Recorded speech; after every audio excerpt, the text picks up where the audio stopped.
আসসালামু আলাইকুম। আবারও চলে আসলাম শীতের খুবই মজাদার একটা পিঠা রেসিপি নিয়ে। আর সেটা দেখে নিশ্চয়ই বুঝতে পেরেছেন, চিতই পিঠা। তাও আবার মাটির খোলায়। তো এই রেসিপিটা আমি কিন্তু সম্পূর্ণ ভিন্নভাবে আজকে আপনাদেরকে তৈরি করে দেখাবো।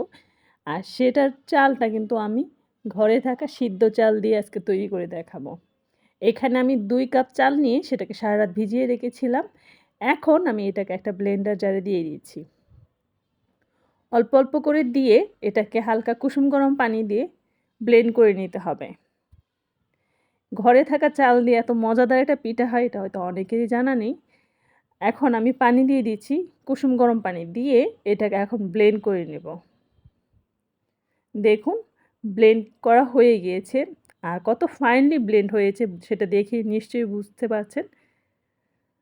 এইভাবে আমি পুরো চালটাকে ব্লেন্ড করে নেব। নিয়ে একটি বোলে নিয়ে নিয়েছি। তারপর এখানে আমি হালকা কুসুম গরম পানি আর স্বাদমতো লবণ দিয়ে এটাকে মিশিয়ে নিয়েছি। পানিটা একবারে দেব না, কনসিস্টেন্সি অনুযায়ী বারবার দিতে হবে, যে আমার যেরকম ঘনত্ব দরকার ওই ঘনত্ব অনুযায়ী আমি পানিটা দেব।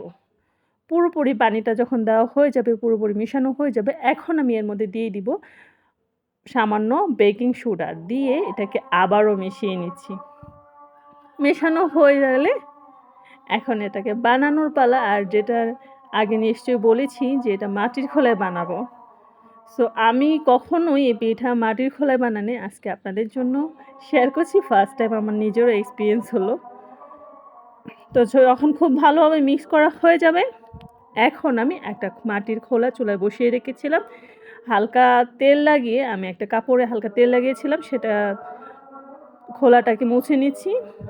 এভাবে হলে পিঠাটা আর আটকে থাকবে না।